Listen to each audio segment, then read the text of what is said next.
Hi, this is the Navigating to a Patient's Medical Record module for AdvancedMD and Medicom Management Services. Um, what we're going to talk about here is viewing patients' medical records, um, finding items that already exist in those records. At this point, you should already have your preferences set. So when you log in, your screen should pretty much look like this screen does, with the review bin at the schedule at the top, the review bin in the middle, and your messaging window at the bottom. Okay, so let's get started. There's a few ways to find a patient's chart. If they happen to be a patient from today that you're looking for, you can easily get to the chart right at the top on the schedule. If you just double click on one of these patients' names or anywhere on this line, it'll bring you to that patient's record. If it's a patient from, say, a day prior or somebody you're searching for, that's a different issue. Now we have to find that person. So we're going to talk about that first, but realize that patients from today, just double click on one of these. These patients charts that are in the review bin, same thing. If you double click on this, it'll actually take you to this patient's medical record and actually take you to this item within the medical record. Okay, but for now we're going to look for how to search for someone. So the easiest way to search is to hit chart up on the top left, and then enter the patient's name, last name, comma first.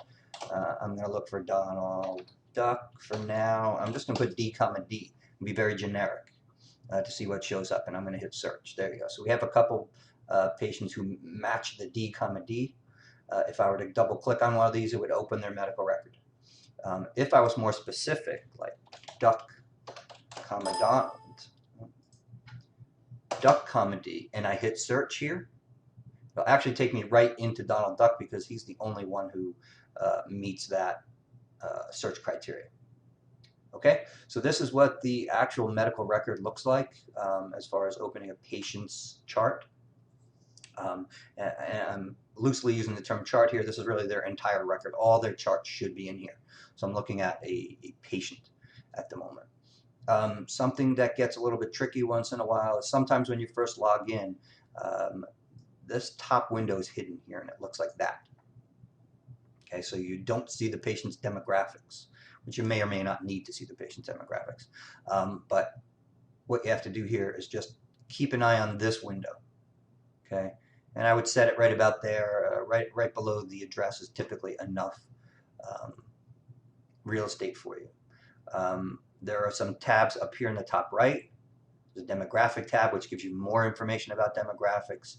The summary tab, which shows the problem list, the allergies, and the prescriptions, which is something we set in the preferences in the last module. There's a notes screen and a current medication screen. Okay, but typically it should default to the summary, and this should be enough for us in urgent care to look at. If you look over here on the left, this is the area that shows you all the items, all the documents, and all the visits, and all the lab results that are available in this person's chart, or in this person's medical record. But I think this is not organized very well over here. So they give you one option, which is called the tree over here on the left. And see where it says view tree? I'd always make sure your view tree is checked. What that does is actually simplify this view. Gets rid of some of the information that's redundant or unnecessary, and organizes this in a more a less linear way. What we're looking at here on the left for this patient, Donald Duck, is that he's been to this demo key twice. He's had 2 appointments. That's what this little calendar looks like. That's showing that this is an appointment. So on 6/15, Donald Duck was an established patient. He came in as a visit. And on 1/12, he came in on it as an Ahmed visit. Okay, that's the calendar. Everything under it looks like a little note or a little piece of paper. These are items that belong to that visit. Okay, so let's talk about that for a second.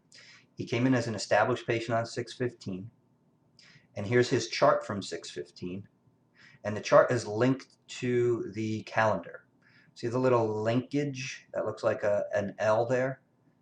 This chart belongs to this visit.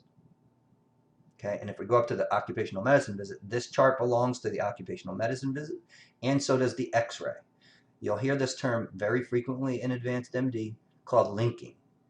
When they refer to linking, they're talking about linking a document or an item to an appointment or to something else. You can link a document to a document if you had to, or you can link a lab result to the lab order.